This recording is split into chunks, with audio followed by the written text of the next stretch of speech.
আসসালামু আলাইকুম বন্ধুরা, আমি আজকে আমার এই বাঁধাকপি জমিতে 15 দিন বয়স হয়েছে। আজকে আমরা প্রথম বাঁধন দিচ্ছি, অর্থাৎ প্রথমবার মাটি কোপায় আবার আগায় দিচ্ছি। তো আমরা যে সারগুলো দিচ্ছি এবং যে কীটনাশকটা দিচ্ছি দেখেন এখানে নিয়ে আসেন। এটা হচ্ছে ডিএপি এবং ইউরিয়া সার।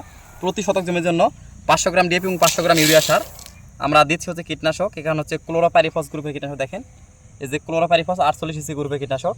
আসলে আপনারা যে কোনো ক্লোরোপাইরিফস 48 ইসি গ্রুপের কীটনাশক যদি স্প্রে করেন বা আপনারা সারের সঙ্গে মিশিয়ে যদি মাটিতে দেন, তাহলে দেখবেন যে কাটুই পোকাটা আছে না, কাটুই পোকাটা থাকবে না। এটা আপনাদের বিঘা প্রতি 200 ml করে দিতে হবে, অর্থাৎ 1 বিঘা জমির জন্য 200 ml দিলে আলহামদুলিল্লাহ আপনাদের যে কাটুই পোকাটা আছে এটা থাকবে না। এটা সুন্দরভাবে ভালো করে মিক্সিং করে নেবেন তার সঙ্গে।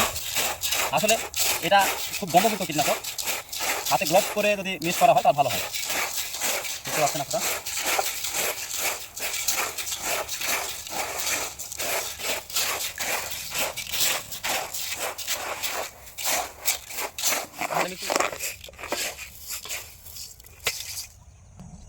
দর্শক দেখতে পাচ্ছেন আমার গাছের কন্ডিশন এরকম। আমার ছিটে দেবো, বিসমিল্লাহির রহমানির রহিম। সুন্দরভাবে ছিটাবো।